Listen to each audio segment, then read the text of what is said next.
La mezcla de cemento aún estaba fresca cuando encontré algo que nunca debió ser desenterrado.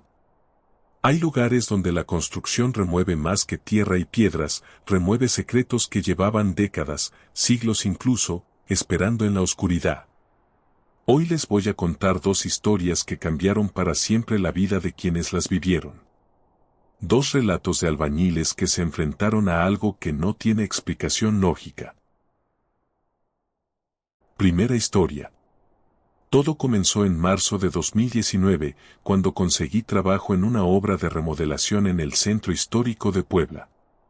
La casa estaba ubicada en la calle 5 de Mayo, a pocas cuadras del Zócalo, una construcción colonial que tenía más de 300 años de antigüedad. Las paredes eran gruesas, de casi 1 metro de espesor, y los techos alcanzaban los 5 metros de altura. El dueño, un empresario de la Ciudad de México, quería convertirla en un hotel boutique. Yo era el ayudante más joven del equipo, tenía apenas 23 años. Mi trabajo consistía en preparar mezcla, cargar materiales y ayudar con las demoliciones menores. El maestro albañil, don Fermín, era un hombre de casi 60 años que llevaba 4 décadas trabajando en construcción. Tenía las manos curtidas y la mirada cansada de quien ha visto demasiado. El primer día, mientras revisábamos la estructura, don Fermín se detuvo frente a una pared del sótano. Pasó su mano por los ladrillos antiguos y negó con la cabeza. Me dijo que esa casa tenía mala vibra, que las construcciones tan viejas siempre guardaban historias que era mejor no despertar. Yo me reí, pensé que eran supersticiones de un hombre mayor. Qué equivocado estaba. La segunda semana empezamos a trabajar en el sótano. Debíamos derribar una pared que dividía el espacio en 2 habitaciones pequeñas para crear un área más amplia que funcionaría como bodega del hotel. Era una pared que no era original de la construcción, alguien la había levantado muchos años después, probablemente en los años 50 o 60, a juzgar por el tipo de ladrillo y mortero utilizado. El martes por la tarde, cuando ya habíamos quitado la mitad de la pared, mi pico de demolición se atoró en algo. Al principio pensé que había golpeado una viga de madera o un refuerzo metálico, pero cuando limpié el polvo y escombros, lo que vi me heló la sangre. Era tela. Tela vieja, podrida, pero definitivamente tela. Llamé a don Fermín. Él se acercó con su linterna y alumbró el agujero que había hecho en la pared. Su rostro palideció. Con cuidado, comenzamos a quitar más ladrillos alrededor, y lo que descubrimos fue algo que jamás podré olvidar. Dentro de esa pared había un cuerpo momificado envuelto en mantas viejas. El aire del sótano se volvió pesado, denso, como si de repente hubiera menos oxígeno. El cuerpo estaba en posición fetal, como si lo hubieran metido a la fuerza en ese espacio reducido antes de sellar la pared con ladrillos. Aún se podían distinguir los rasgos, era una mujer. Una mujer joven. Don Fermín subió inmediatamente a llamar al dueño de la propiedad.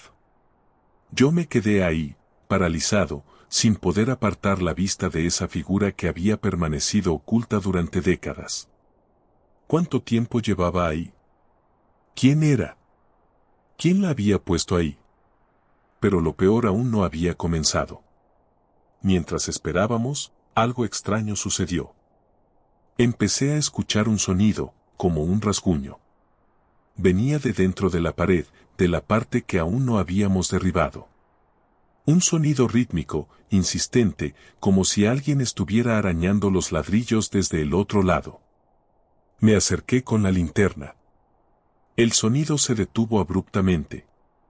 El silencio que siguió fue peor que el ruido, un silencio absoluto, antinatural, como si el sótano completo estuviera conteniendo la respiración.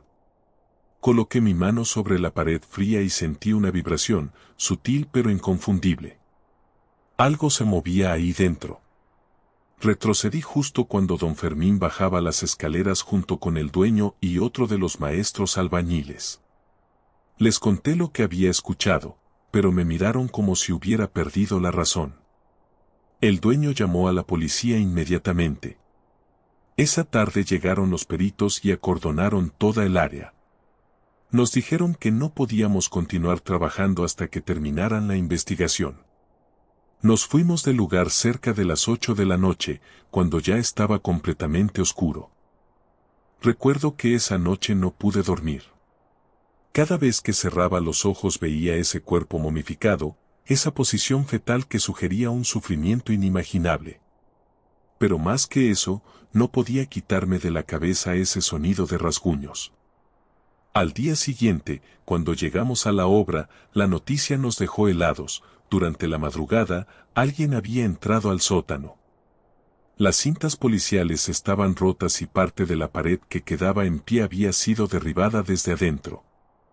Los ladrillos estaban esparcidos por todo el suelo, pero no había señales de herramientas, parecía como si alguien los hubiera arrancado con las manos.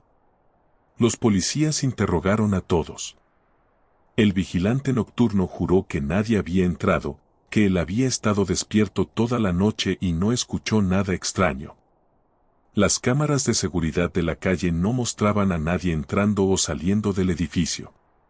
Don Fermín se negó a seguir trabajando en esa casa. Renunció esa misma mañana y varios del equipo lo siguieron. Yo debía haber hecho lo mismo, pero necesitaba el dinero y el dueño nos ofreció un bono extra si nos quedábamos. ¡Qué estúpido fui! Los siguientes días fueron una pesadilla. Terminaron la investigación forense y confirmaron que el cuerpo llevaba ahí entre 50 y 60 años. No pudieron identificarla. El caso se marcó como un homicidio histórico sin resolver y nos permitieron continuar con la obra. Pero las cosas comenzaron a intensificarse. Herramientas que dejábamos en un lugar aparecían en otro. Escuchábamos pasos en el piso de arriba cuando no había nadie más en el edificio. Las luces parpadeaban sin razón. La temperatura en el sótano siempre era helada, incluso en días calurosos de primavera. Una tarde, mientras trabajaba solo mezclando cemento en el sótano, la escuché. Una voz de mujer, tan clara como si alguien estuviera parado junto a mí, diciendo, «Ayúdame». Me giré bruscamente, pero no había nadie. Mi corazón latía tan fuerte que podía escucharlo en mis oídos. «Ayúdame», repitió la voz, esta vez como un susurro desesperado que parecía venir de todas partes y de ninguna al mismo tiempo. Dejé todo y salí corriendo del sótano. Arriba encontré a 2 compañeros y les conté lo que había pasado. Se rieron, dijeron que era mi imaginación, que el estrés me estaba afectando. Pero yo sabía lo que había escuchado. La última noche que trabajé ahí fue un viernes. Nos habíamos quedado hasta tarde porque queríamos terminar de instalar las tuberías del sótano antes del fin de semana. Éramos 3, yo, el maestro plomero y su ayudante. Cerca de las 11 de la noche, cuando ya estábamos recogiendo las herramientas para irnos, la puerta del sótano se cerró de golpe. Intentamos abrirla, pero no cedía. Era como si algo la estuviera sosteniendo del otro lado. El maestro plomero empujó con todas sus fuerzas, pero nada. Entonces comenzamos a escucharlo, pasos descendiendo por las escaleras. Pasos lentos, deliberados, que se acercaban cada vez más. Nos quedamos petrificados, mirando hacia las escaleras. Y entonces la vimos. Una figura femenina, oscura, que apenas se distinguía en las sombras, bajaba los escalones uno por uno. No podíamos ver su rostro, pero había algo profundamente perturbador en la forma en que se movía, como si sus articulaciones no funcionaran correctamente. La figura llegó al final de las escaleras y se detuvo. Pude sentir su mirada sobre nosotros, aunque no podía distinguir sus ojos. El frío se intensificó tanto que nuestro aliento se hacía visible. El maestro plomero susurraba oraciones en voz baja, su ayudante lloraba en silencio. La figura dio un paso hacia nosotros. Luego otro. Y otro. Con cada paso, las bombillas explotaban, uno por uno, sumergiéndonos en una oscuridad casi total. Solo quedaba la luz de emergencia al fondo del sótano, proyectando sombras distorsionadas en las paredes. Cuando estaba a apenas 3 metros de distancia, la puerta del sótano se abrió de golpe. No esperamos ni un segundo. Salimos corriendo como nunca antes en nuestras vidas, subimos las escaleras de 2 en 2 y no nos detuvimos hasta estar fuera del edificio, en medio de la calle. Nunca volví a esa obra. Renuncié por mensaje de texto esa misma noche. Supe después que tuvieron que contratar a un nuevo equipo completo porque nadie del anterior quería regresar. El hotel nunca se terminó. El dueño abandonó el proyecto 6 meses después, alegando problemas financieros, pero todos sabíamos la verdad.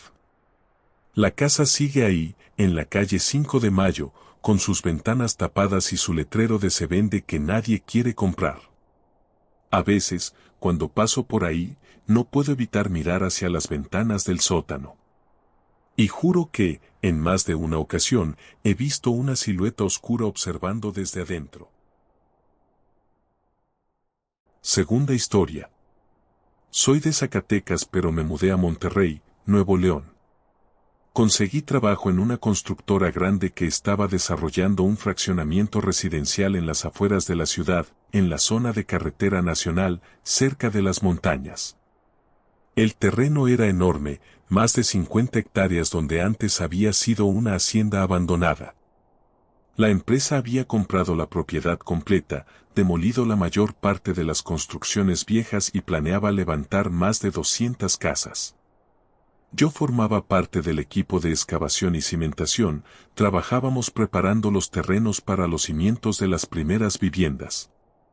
El supervisor del proyecto, el ingeniero Maldonado, nos había explicado que el terreno tenía historia.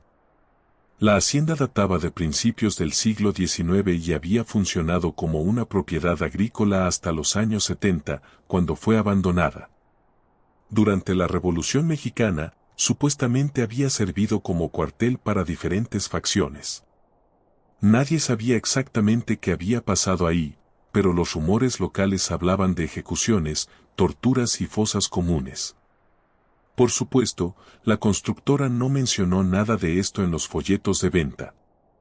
Comenzamos a trabajar en marzo, cuando el clima aún era fresco. Mi trabajo específico era operar una retroexcavadora pequeña para hacer las zanjas donde se instalarían los cimientos.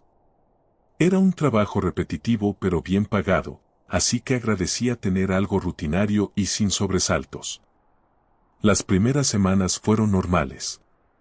Excavábamos, los topógrafos marcaban, vaciábamos concreto, avanzábamos. El terreno era duro, pedregoso, típico de esa zona de Monterrey. Encontrábamos de todo: botellas viejas, herrajes oxidados, fragmentos de cerámica, los residuos normales de una propiedad con tanto tiempo de existencia. Pero en la cuarta semana, mientras excavaba en el lote número 43, mi máquina golpeó algo sólido. No era roca, el sonido era diferente, más hueco. Bajé para revisar y vi que había destapado algo que parecía ser madera podrida cubierta de tierra. Limpié un poco con mi pala y mi estómago se contrajo. Era una caja. Una caja de madera carcomida que medía aproximadamente 2 metros de largo por 70 centímetros de ancho. Llamé al supervisor. Él llegó con otros 2 ingenieros y decidieron que debíamos abrir la caja con cuidado, por si contenía algo de valor histórico o si representaba algún riesgo para la construcción. Con palancas y mucho cuidado, levantamos la tapa. Adentro había huesos. Huesos humanos.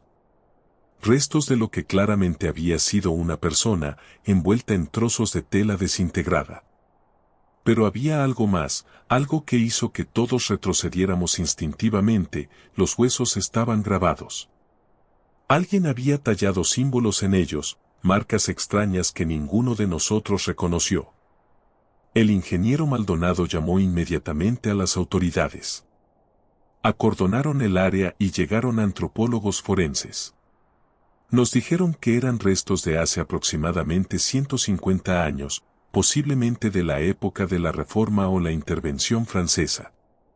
Los símbolos tallados en los huesos parecían ser de algún tipo de ritual, pero no pudieron determinar su origen o significado exacto. Lo perturbador fue lo que encontramos después. Cuando los forenses expandieron la excavación en esa área, descubrieron que no era solo una caja, era un cementerio completo. Encontraron 16 cajas más, todas con restos humanos, todas con los mismos símbolos grabados en los huesos. La constructora intentó mantener todo en secreto, pero era imposible. Los trabajadores hablaban, las familias preguntaban, los medios empezaron a rondar. Finalmente, después de 2 semanas de investigación, las autoridades nos dieron permiso para continuar con la construcción, moviendo los restos a un osario apropiado. Pero algo había cambiado en ese terreno. Lo sentíamos todos. Los accidentes comenzaron casi inmediatamente. Un compañero se cayó de un andamio y se fracturó ambas piernas. Otro fue aplastado por una carga de blocks que se desprendió del montacargas, sobrevivió pero quedó con lesiones permanentes. Las máquinas se descomponían sin razón aparente, las mezclas de concreto se arruinaban, las medidas salían mal incluso después de revisarlas 3 veces. Pero lo peor eran las noches. Teníamos un vigilante nocturno, don Arturo, un ex policía de casi 70 años que necesitaba el trabajo para complementar su pensión. Una mañana llegó pálido, con las manos temblando. Dijo que durante la noche había visto figuras caminando entre las construcciones a medio hacer, sombras de personas que no debían estar ahí. Cuando intentaba acercarse con su linterna, las figuras desaparecían. Algunos se burlaron de él, dijeron que era la edad, que su vista ya no era buena.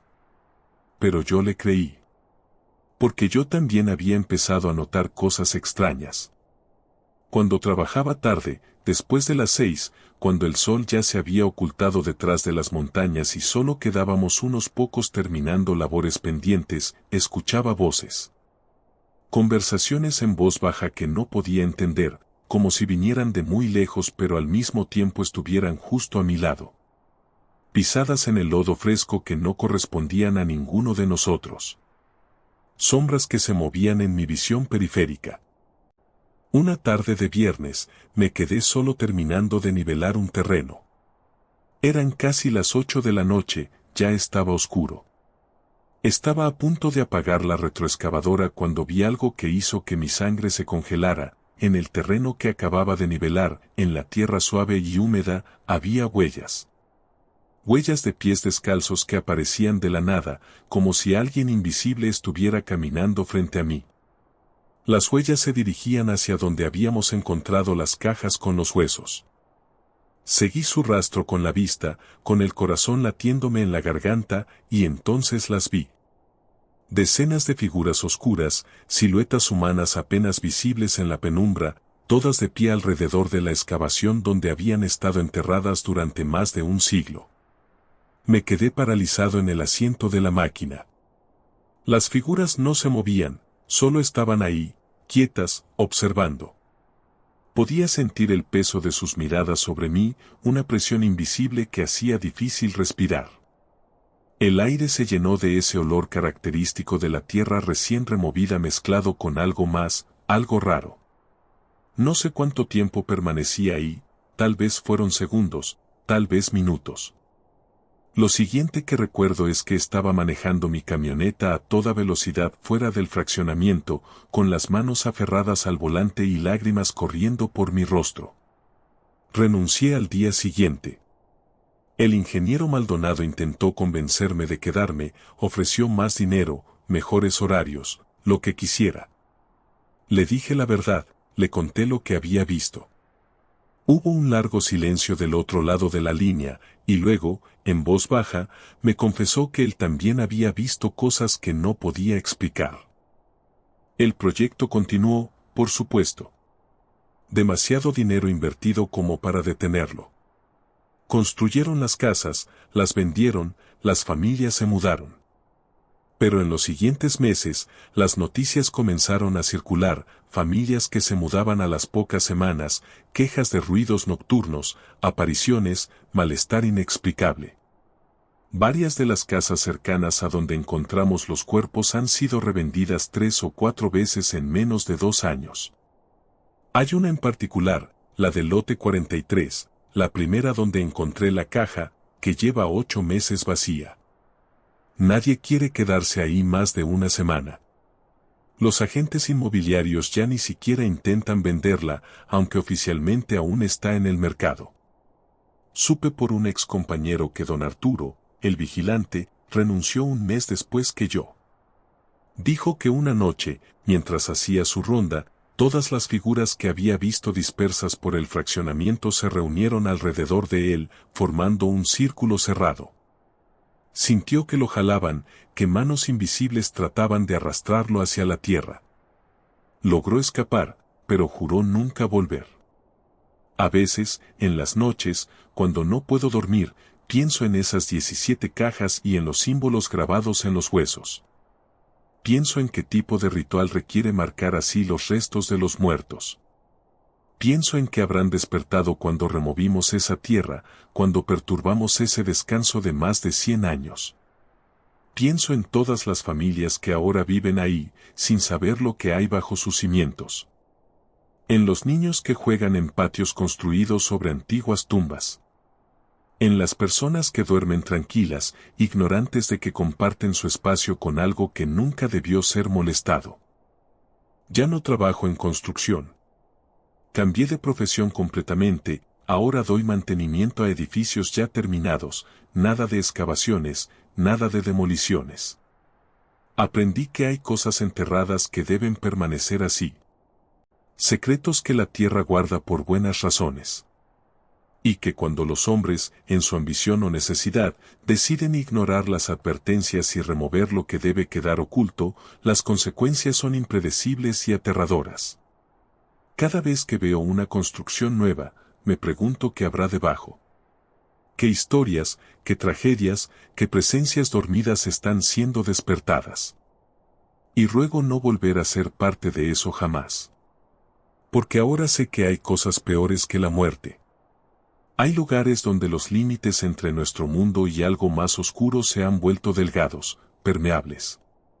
Y son precisamente esos lugares los que, por alguna razón cruel del destino, siempre terminamos construyendo encima.